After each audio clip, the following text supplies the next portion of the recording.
ಅನ್ಸುತ್ತೆ ಸರ್, ಇದು ಎಷ್ಟು ವೈಜ್ಞಾನಿಕವಾಗಿತ್ತು ಬಜೆಟ್ ಮತ್ತು ಅವರು ಮಂಡಿಸಿದಂತಹ ಬಜೆಟ್ ಎಷ್ಟು ಅಂದ್ರೆ ಸಾಧಕವಾಗಿತ್ತು ಅಂತ? ಮೊದಲನೇದಾಗಿ ಇಲ್ಲಿ ಕೆಲವು ಪ್ರಶ್ನೆ ಅವ್ರೇನು ವಿರೋಧಿಗಳು ಕೇಳ್ತಾ ಇದ್ದಾರಲ್ಲ, ಏನು ಕೇಳ್ತಾ ಇದ್ದಾರೆ, ಸುಳ್ಳುಗಾರ ಮತ್ತು ಈ ಬಜೆಟ್ ವೈಜ್ಞಾನಿಕ ಆಗಿಲ್ಲ, ಜನಪರ ಆಗಿಲ್ಲ, ಏನೋ ಹೇಗೆ ಕೊಡ್ತಾರ.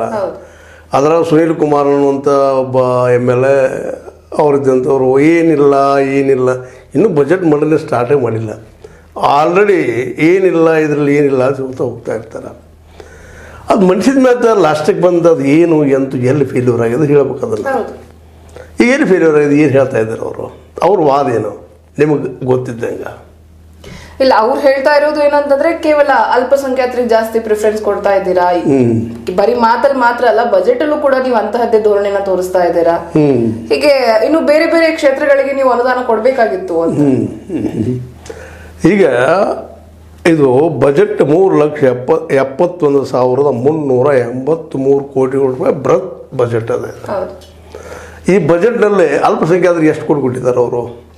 ಅದೇ ವಕ್ಫ್ ಅಂದ್ರೆ ಅವ್ರು ಕನ್ನಡ ಅದಷ್ಟೇ ಕಾಣ್ತದ, ಉಳಿದವ್ರು ಕೊಟ್ಟಿದ್ದು ಕಾಣ್ತಾ ಇಲ್ವಾ? ಕ್ರಿಶ್ಚಿಯನ್ರಿಗೆ 200 ಕೋಟಿ, ಜೈನರಿಗೆ ಅಂತ ಹೇಳಿ 50 ಕೋಟಿನ ಕೊಟ್ಟು ಹೀಗೆ ಅಲ್ಲ, ಇದಷ್ಟೇ ಕಾಣ್ತದ, ಮತ್ತೇನು ಕಾಣಲ್ವಾ ಅಂತ ನಾ ಯಾಕೆ ಮಾತು ಕೇಳ್ತಾ ಇದ್ದೀನಿ.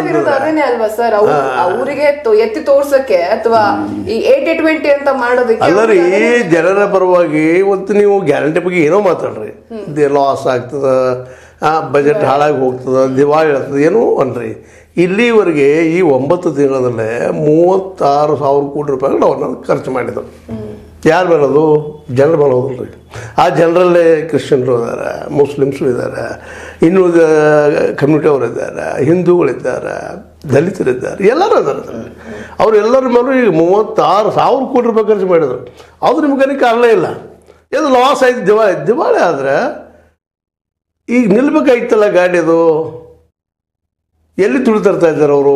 ಸಾಲದ ಹೊರೆ ಜಾಸ್ತಿ ಈಗೇನು ಸಾಲ ಕಡಿಮೆ ಅದ ನಮ್ಮೆಲ್ರಿ, ನಮ್ಮ ಇಡೀ ದೇಶದ ಮೇಲೇ 204 ಲಕ್ಷ ಕೋಟಿ ರೂಪಾಯಿ ಸಾಲದ ನಮ್ಮ ಮೇಲೆ. IMF ಸಹಿತ ನಮ್ಮ ಲೋನ್ಗಳು ಹಿಂದೆ ಮಾಡ್ತಾ ಇದೆ. ಕೇಂದ್ರದವ್ರು ಸಾಲ ಮಾಡಿದ್ರೆ ಅದೇನಿಲ್ಲ, ಎಲ್ಲ ಇದೆ. ರಾಜ್ಯದವ್ರು ಸಾಲ ಮಾಡಿದ್ರೆ ಏನಿಲ್ಲ, ಏನಿದ್ರ ಅರ್ಥ ಅಂತ ನಾ ಹೇಗೆ ಪ್ರಶ್ನೆ ಮಾಡ್ತಾ ಇದ್ದೇನೆ ಅಂದರೆ, ನೀವು ಟೀಕಾ ಮಾಡಬೇಕಾಯ್ತು, ವಿರೋಧ ಪಕ್ಷ ಮಾಡಬೇಕಾಯ್ತು, ದೋಷ ತೋರಿಸ್ಬೇಕಾಯ್ತು, ಅದು ಕರ್ತವ್ಯ, ಅದೇನು ತಪ್ಪೇನಲ್ಲ. ಆದರೆ 36,000 ಕೋಟಿ ರೂಪಾಯಿಗಳನ್ನ ಎಲ್ಲ ಧರ್ಮೀಯರಿಗೆ ಎಲ್ಲರಿಗೂ ಖರ್ಚು ಮಾಡಿದ್ರು ಇಲ್ಲಿವರೆಗೆ. ಆ ದುಡ್ಡು ಯಾರಿಗೆ ಖರ್ಚು ಮಾಡಿದಾರಪ್ಪ ಅಂದ್ರೆ ಜನಸಾಮಾನ್ಯರಿಗೆ ಖರ್ಚು ಮಾಡಿದಾರ, ಬಡವ್ರಿಗೆ ಖರ್ಚು ಮಾಡಿದಾರ, ದಲಿತರಿಗೆ ಖರ್ಚು ಮಾಡಿದಾರ. ಖರ್ಚು ಅಂದ್ರೆ ಏನು? ಆ ದುಡ್ಡು ಇಲ್ಲಿ ತಿರುಗ್ತಾ ಇದೆ ಸಮಾಜದಲ್ಲೇ. ಎಕಾನಮಿ ಒಳಗೆ ಏನಪ್ಪ, ಎಕಾನಮಿ ಅಂದ್ರೆ ಏನು? ಅದು ಇದನ್ನು ಎಕನಾಮಿಸ್ಟ್ ಸಹಿತ ಒಪ್ಕೊಳ್ತಾರೆ.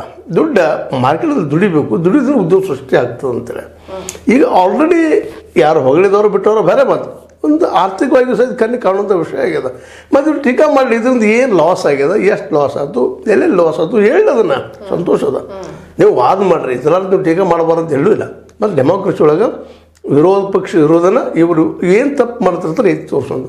ದಿವಾಳಿ ಆಯ್ತಲ್ಲ, ಎಲ್ಲಿ ದಿವಾಳಿ ಆಯಿತು, ಎಷ್ಟು ದಿವಾಳಿ ಆಯಿತು, ಎಷ್ಟು ಪ್ರಮಾಣದಲ್ಲಿ ಪೆಟ್ಟು ಬಿತ್ತು, ಸಾಲ ಮಾಡಿದ್ರು, ಎಲ್ಲರೂ ಸಾಲ ಮಾಡಿದ್ರಲ್ಲ, ಆಲ್ ಓವರ್ ಇಂಡಿಯಾದಲ್ಲಿ ಸಾಲದಲ್ಲಿತ್ತು. ಮನಮೋಹನ್ ಸಿಂಗ್ ಬಿಟ್ಟು ಹೋದಾಗ 4 ಲಕ್ಷ ಕೋಟಿ ರೂಪಾಯಿ ಸಾಲ ಇತ್ತು. ಇವತ್ತು ನೀವು ನಿಮ್ಮ ಬಜೆಟ್ದೊಳಗನ ಇದ್ರೊಳಗೆ 193 ಕೋಟಿ ಹೇಳ್ತೀರಿ, ಆ್ಯಕ್ಚುಲಿ IMF ಹೇಳ್ತದೆ 205 ಲಕ್ಷ ಕೋಟಿ ರೂಪಾಯಿ ಸಾಲ ಆಗಿದೆ ದೇಶದ ಮೇಲೆ ಅಂತಾರೆ. ಇದು ಯಾವ ದೃಷ್ಟಿ ನಿಮ್ಮ ವಾದ?